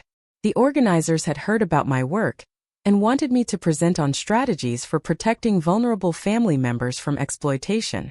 I accepted, and my presentation was well received. Afterward, several attorneys approached me with questions and referrals. One of them was from Portland. She introduced herself as Amanda Kwan, an estate attorney who'd followed Jessica's trial and its aftermath. "I've been hoping to meet you," Amanda said. "Your case was actually what inspired me to specialize in this area of law. The way you handled everything, your courage in testifying, it showed me how important this work is." We talked for over an hour about our practices, sharing strategies and war stories. Before we parted, Amanda mentioned something that made my heart skip. "I don't know if you've heard," she said carefully, "but your father passed away 6 months ago." I stared at her, the noise of the conference fading around me. "I didn't know," I said quietly. "I'm so sorry. I shouldn't have assumed someone told you." Amanda looked genuinely distressed. "It's okay," I said, though it wasn't. "How did you hear about it?" "It was in the Portland Business Journal. He was fairly prominent in the dental community. The obituary mentioned your mother and your sister, but," she paused, delicately not finishing the sentence. "But not me," I said. "Right." I thanked Amanda for telling me and excused myself, finding a quiet hallway where I could process this information alone. My father was dead. He'd been dead for 6 months and nobody had told me. Not my mother, not Jessica, not any extended family member who might have had my contact information. They'd erased me so completely that they didn't even inform me of his death. I should have been devastated. Should have felt profound grief or anger or something big enough to match the moment. Instead, I just felt tired. Tired of carrying the weight of a family that had never truly valued me. Tired of wondering if reconciliation was possible. tired of hoping that someday they'd acknowledge what had really happened and apologize. My father was gone, and with him went any chance of him understanding his role in how our family had fractured. He'd never know that I'd built a successful career, that I was helping people, that I'd turned my pain into purpose. He died believing whatever version of events Jessica and my mother had told him, probably still thinking I was the vindictive daughter who destroyed the family over money. I didn't attend any memorial service, didn't send flowers or a card. I'd been excluded from his death the same way I'd been excluded from their lives, and I accepted that with a kind of resigned peace. Some bridges burn so thoroughly that there's nothing left to rebuild on. I focused on my work instead. Cross-legal advocacy continued to grow. We took on increasingly complex cases, often working with clients across multiple states. We developed a reputation for being aggressive advocates who weren't afraid to challenge powerful family members or expose uncomfortable truths in court. We won more cases than we lost, and when we did lose, it was usually because the system itself was broken in ways we couldn't fix. Dina and I became close friends beyond just being business partners. She understood the complicated grief of losing family by choice rather than by death. Her own parents had eventually reached out to reconcile, and we'd spent many late nights talking about whether I should do the same if my mother ever tried to contact me. "Would you forgive her?" Dina asked once. "If she genuinely apologized, acknowledged everything?" I thought about it carefully. "I don't know," I admitted. "Forgiveness feels like something I'm supposed to want, something that would make me the bigger person. But I'm not sure I have it in me. Not after everything." "You don't have to forgive anyone," Dina said. "Healing doesn't require reconciliation. Sometimes the healthiest thing is just accepting what happened and moving forward without the people who hurt you." She was right. I'd spent years building a life that didn't include my mother or Jessica, and it was a good life. Successful, meaningful, full of people who valued me for who I actually was rather than who they wanted me to be. I had friends, colleagues who respected me, clients whose lives I genuinely improved. I had purpose. That was enough. On the 10-year anniversary of Jessica's wedding, I was in my office preparing for a major case when my assistant knocked on the door. "There's someone here to see you," she said. "She doesn't have an appointment, but she says it's personal. She says she's your mother." I sat very still, my mind racing. I hadn't seen or spoken to my mother in a decade. She was here in Denver in my office after years of silence. "What does she want?" I asked. She didn't say. "Just that she needs to talk to you. I could tell her you're not available." I almost said yes.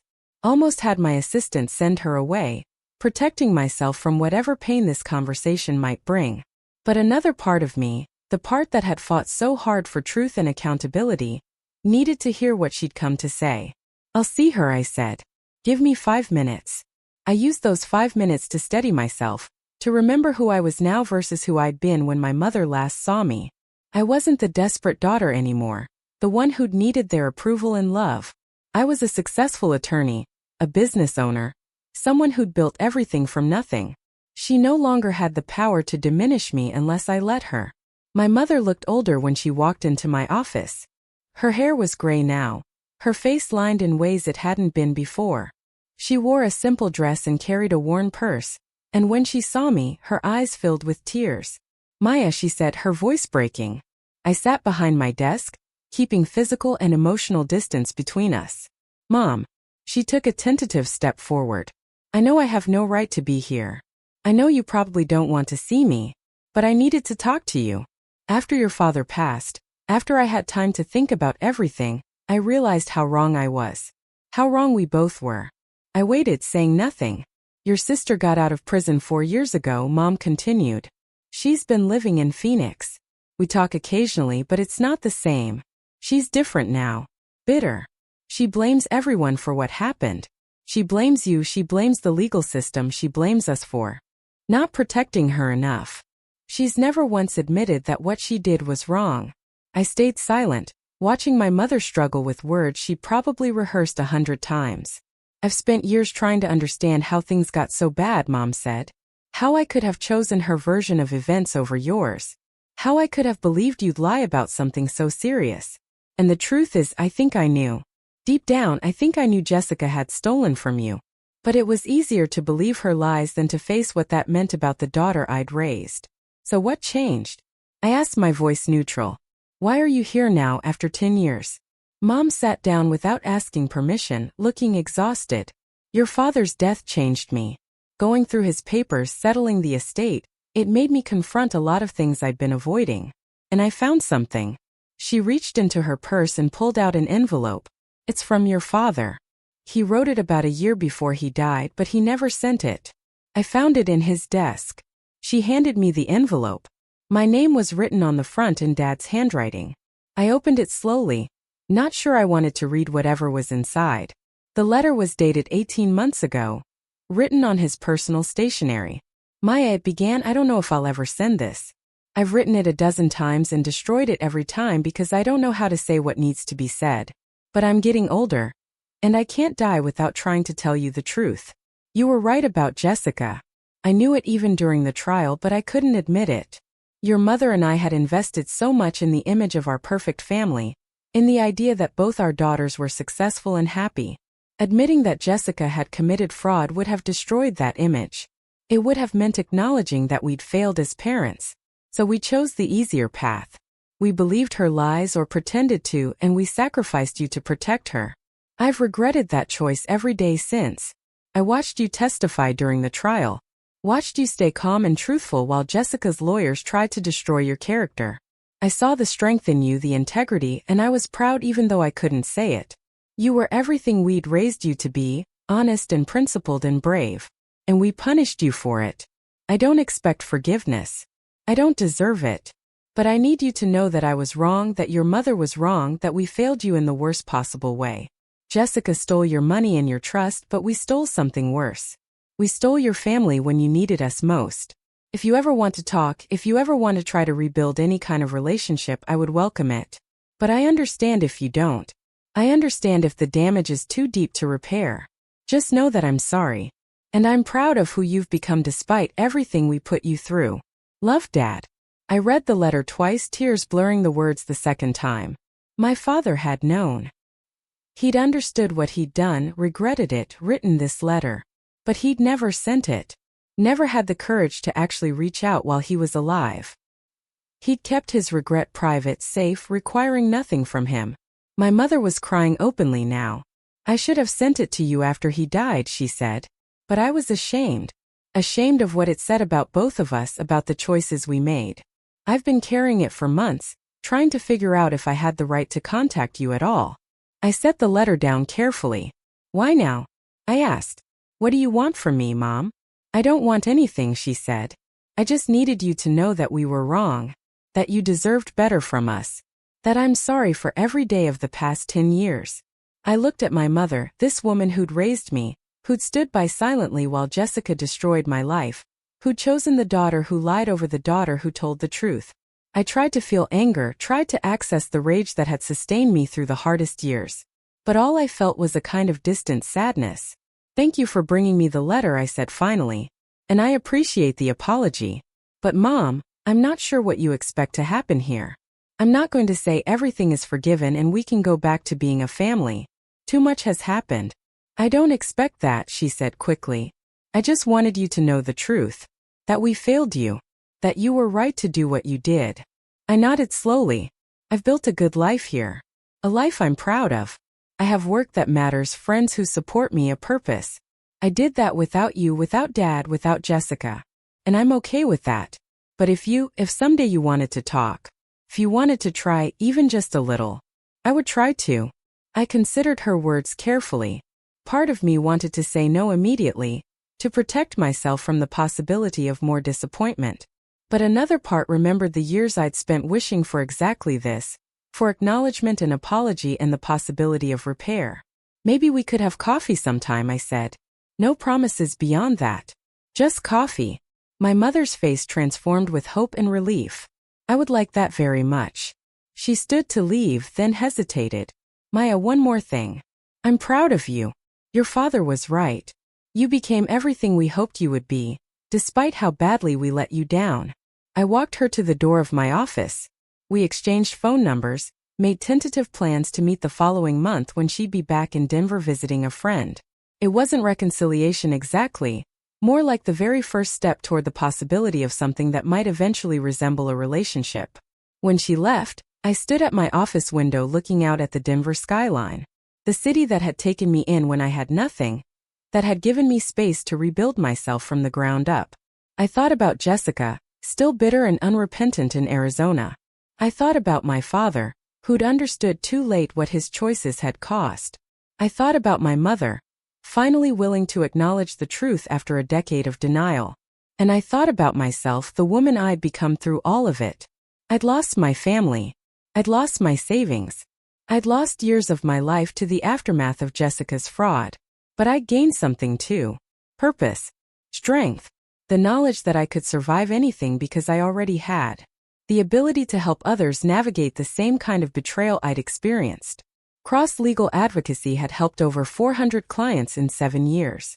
400 people who'd been protected from predatory family members, who'd kept their autonomy and their assets because I'd learned how to fight these battles. 400 people who hadn't had to experience what I'd gone through because I'd been there first, had documented the path, had built the legal strategies that kept them safe. That was worth something. Maybe worth everything. My phone buzzed with a text from Dina. Big news. We just got retained for the Morrison case. It's huge. Details when you have time. I smiled and texted back. On my way to the conference room, let's build the strategy. Because that was who I was now. Not the sister who'd been betrayed. Not the daughter who'd been abandoned. Not the victim of wedding fraud. I was Maya Richardson, attorney and advocate, founder of Cross Legal Advocacy, someone who turned personal tragedy into professional purpose. Jessica's fraud had been meant to destroy me. Instead, it had refined me into something stronger, something useful, something that mattered. And while I might never fully forgive my family for their choices, I could acknowledge this truth. Sometimes the people who hurt us most give us the tools we need to help others. Sometimes the worst betrayal becomes the foundation for the most meaningful work. Sometimes losing everything is how you discover what you're actually capable of building. The Morrison case turned out to be exactly the kind of challenge that reminded me why I'd started cross-legal advocacy in the first place. Helen Morrison was 78 years old, a retired schoolteacher who'd spent 40 years educating children in rural Colorado. She'd never married, never had children of her own, but she'd saved diligently throughout her career and invested wisely. By the time she retired, she had accumulated just over $2 million in assets. Her nephew, a man named Marcus Morrison who worked in commercial real estate in California, had appointed himself her unofficial financial advisor 3 years earlier. Helen had trusted him because he was family, because he seemed knowledgeable about investments, and because he visited her regularly and made her feel less alone. What Helen didn't know was that Marcus had been systematically moving her assets into accounts he controlled, using a limited power of attorney she'd signed, thinking it was just for emergency situations. By the time Helen's neighbor noticed irregularities in her bank statements and convinced her to seek legal help, Marcus had transferred nearly $800,000 into investments that primarily benefited him. The case was complicated by the fact that Marcus had been careful. He'd kept detailed records showing Helen's supposed approval for each transaction. He'd had her sign documents he claimed were routine paperwork, but were actually authorizations for major financial decisions. And he'd structured everything to look legitimate on the surface, counting on the fact that Helen trusted him too much to question his actions or understand the legal implications of what she was signing. Dina and I spent 3 weeks building our case. We interviewed Helen extensively, documenting her understanding of what she thought she'd authorized versus what had actually happened. We hired a forensic accountant who traced every transfer and showed how the money had moved from Helen's retirement accounts into investments where Marcus held significant control or direct benefit. We consulted with a geriatric psychiatrist who evaluated Helen and confirmed she was completely competent, but had been manipulated by someone she trusted. The preliminary hearing was scheduled for a Friday morning in Boulder County. Marcus showed up with 2 attorneys from a Denver firm that specialized in defending white-collar crime.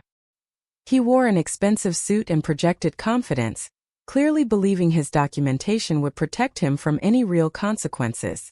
I sat next to Helen at the plaintiff's table, reviewing my notes one final time.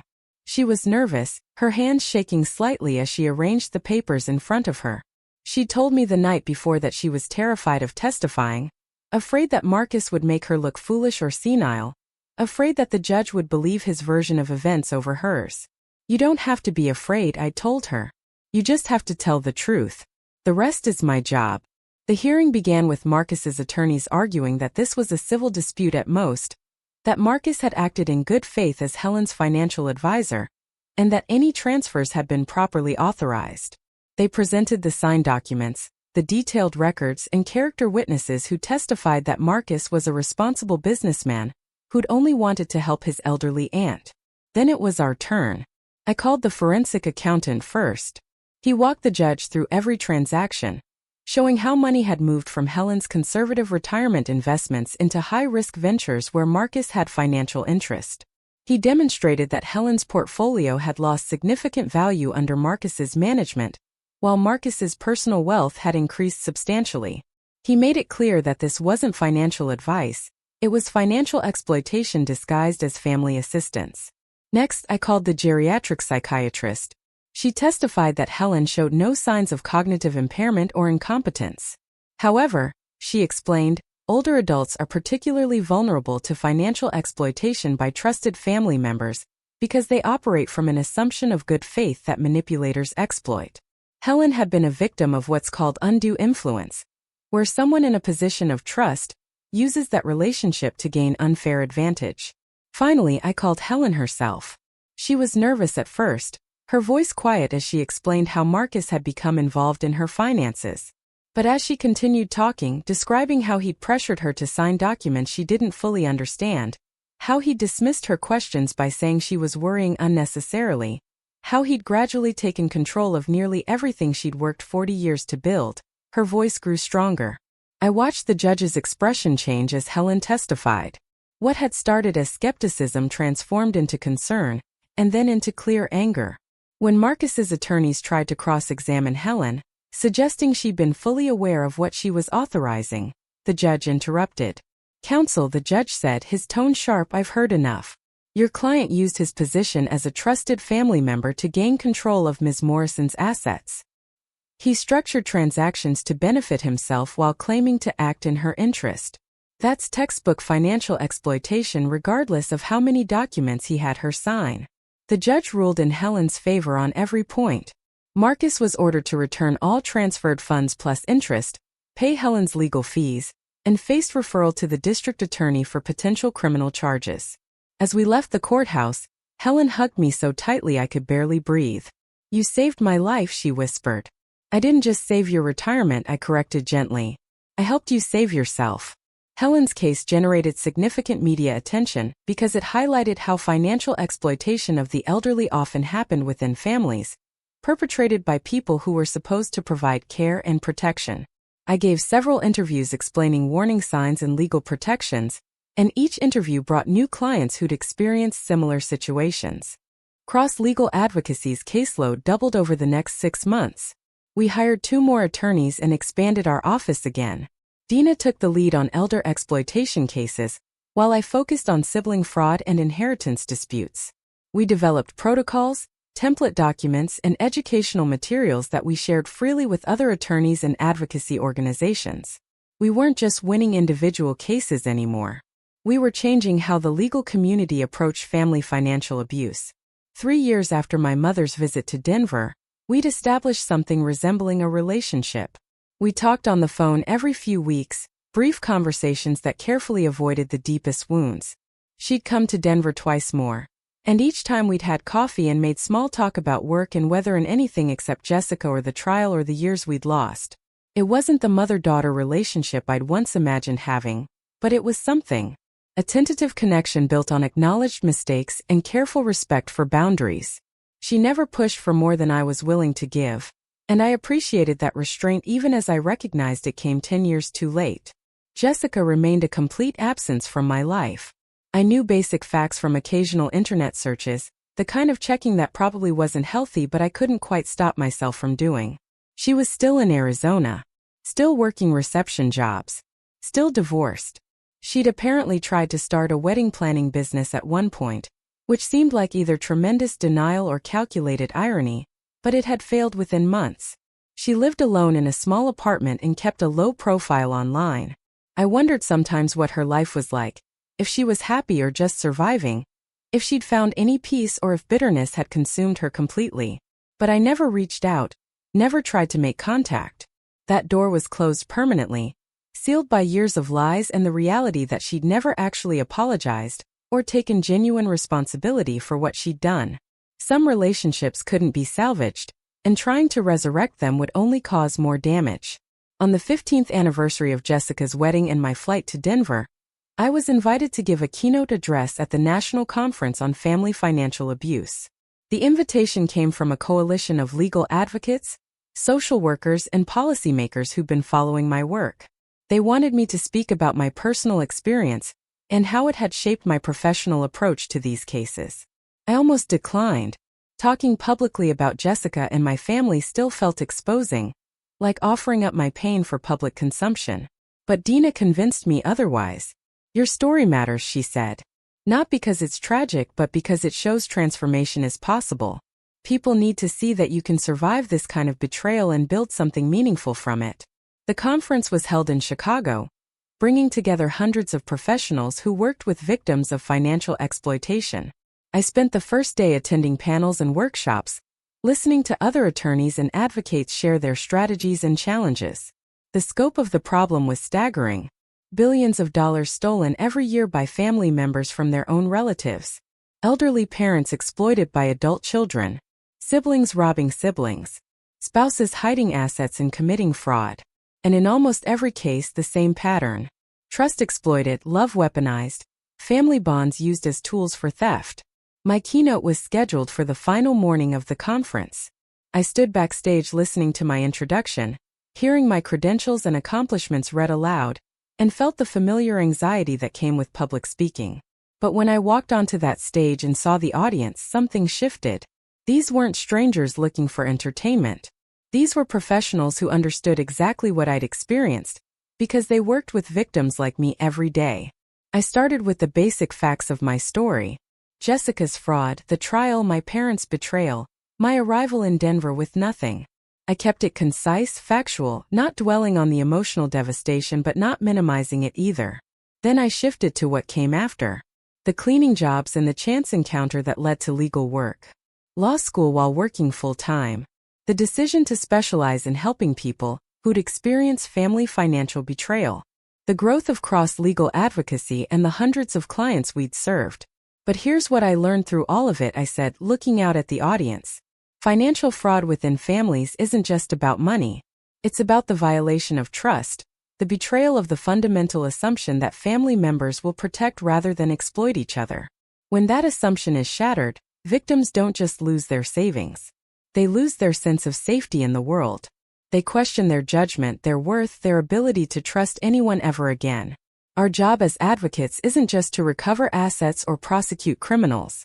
It's to help victims reclaim their sense of self, to show them that what happened wasn't their fault, that trust isn't foolish even when it's betrayed. Because the alternative, becoming so guarded that we never trust anyone, that's another kind of death. I paused, gathering my thoughts. My sister stole my savings and my family abandoned me when I sought justice. That's the objective truth of what happened. But here's the other truth. I survived. I built a career helping others avoid or recover from similar betrayals. I created a firm that's protected hundreds of people from predatory family members. I turned the worst thing that ever happened to me into the foundation for meaningful work. That's not redemption for what was done to me. Nothing redeems theft and betrayal. But it is transformation. It's proof that we're not defined by what's done to us but by what we choose to do afterward. And for every victim of family financial fraud, that choice exists. The choice to survive, to rebuild, to take the knowledge gained through pain and use it to protect others. The audience stood and applauded when I finished, and afterward dozens of people approached me with their own stories. Adult children who'd been robbed by parents. Spouses who discovered hidden accounts and secret debts. Siblings who'd been systematically cut out of inheritances through manipulation and lies. Each story was different in its details but identical in its emotional core. The shock of betrayal by someone you loved. The isolation of not being believed.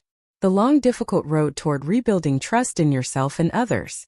I exchanged business cards, offered referrals, and promised to share resources. and I realized something important. I wasn't alone in what I'd experienced, and neither were any of these people. Financial fraud within families was a widespread problem, but it was also one we could address through better legal protections, increased awareness, and advocates willing to fight for victims. The work mattered, not just as a career but as a mission. I flew back to Denver feeling energized and clear about the future. Cross-legal advocacy would continue growing, but I wanted to expand beyond just direct client representation. I wanted to develop training programs for other attorneys, create educational resources for potential victims, and advocate for stronger laws around family financial fraud. I wanted to build something that would outlast my own career, that would protect people long after I was gone. Dina was immediately enthusiastic when I shared my vision. We could start a nonprofit arm, she suggested. Keep the law firm for client representation but create a separate organization focused on education and advocacy. Apply for grants, partner with other organizations, develop a real infrastructure for this work. We spent the next year making it happen. The Morrison Foundation, named after Helen who generously donated seed funding, launched with a mission to prevent and address family financial exploitation through legal advocacy, public education, and policy reform. We hired staff, developed curriculum, and started conducting workshops across Colorado and neighboring states. The impact was immediate. Attorneys who'd never taken these cases before started seeking our training. Elderly individuals attended our workshops and learned to recognize warning signs of exploitation. Policymakers consulted with us on legislation to strengthen protections for vulnerable adults. We were changing the conversation around family financial fraud, making it less stigmatized and better understood. My mother called one evening after seeing a news article about the foundation. "I'm so proud of what you've built," she said. "Your father would be too." "Thank you," I replied and meant it. It was still complicated between us, still carried the weight of everything that had happened, but we were finding a way forward. It wasn't the relationship I'd once wanted, but it was authentic. Built on truth rather than pretense. On acceptance of painful history rather than denial. We had coffee the next time she visited Denver. She was planning to move to Boulder, she told me, to be closer to an old friend and to be in the same state as me even if we weren't close. She didn't expect regular visits or a traditional mother-daughter relationship. She clarified quickly. But she wanted the possibility of connection. "I'd like that," I said. And I realized I meant it. Not because I'd forgiven everything, but because I'd reached a place where I could hold both truths simultaneously. She'd failed me catastrophically, and I'd survived and thrived despite that failure. Both things were real. Neither canceled out the other. We talked about safer topics after that.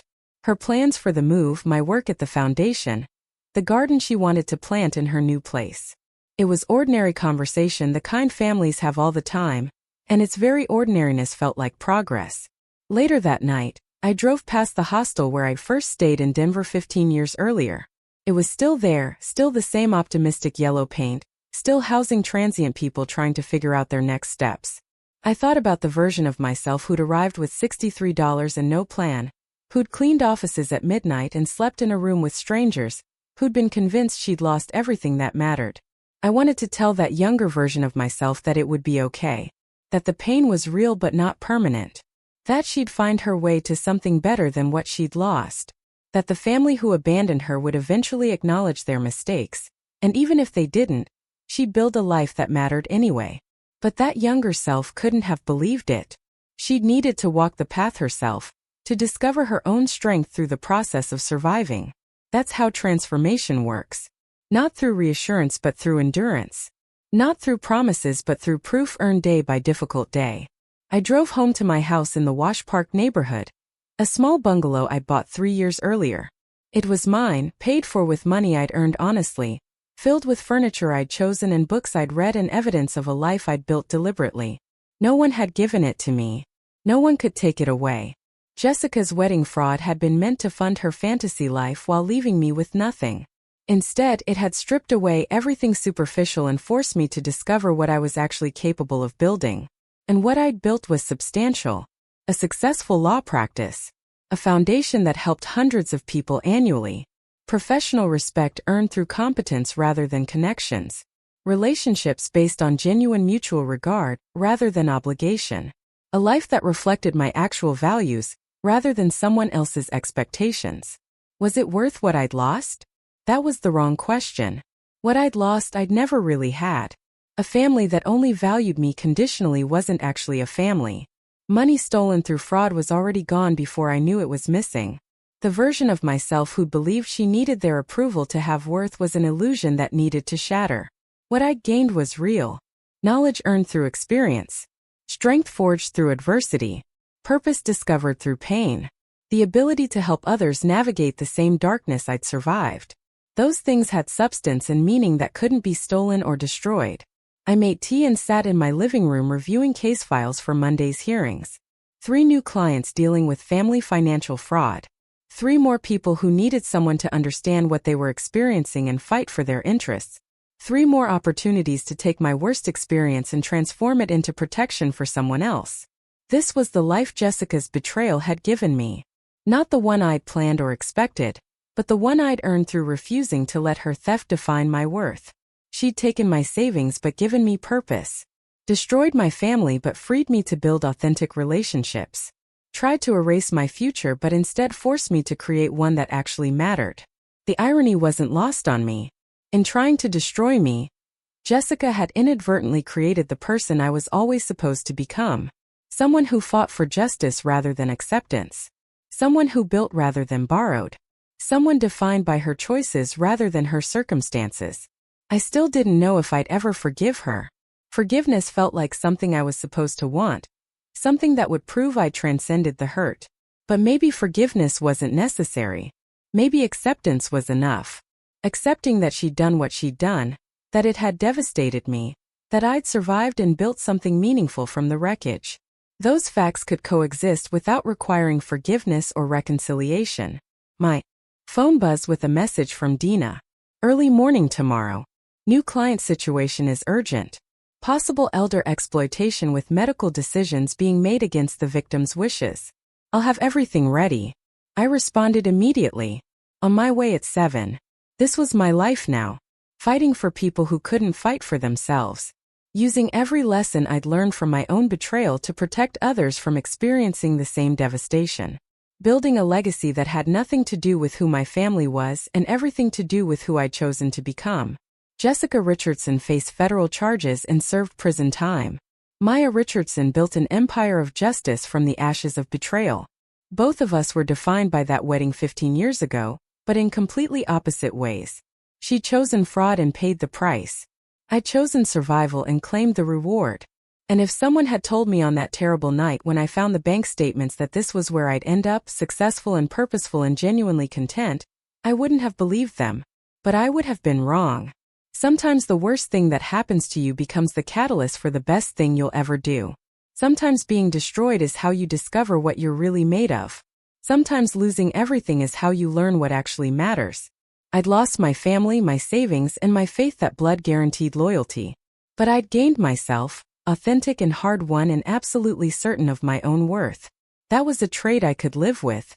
That was a trade that had made me who I was meant to be all along. Up next, you've got 2 more standout stories right on your screen. If this one hit the mark, you won't want to pass these up. Just click and check them out.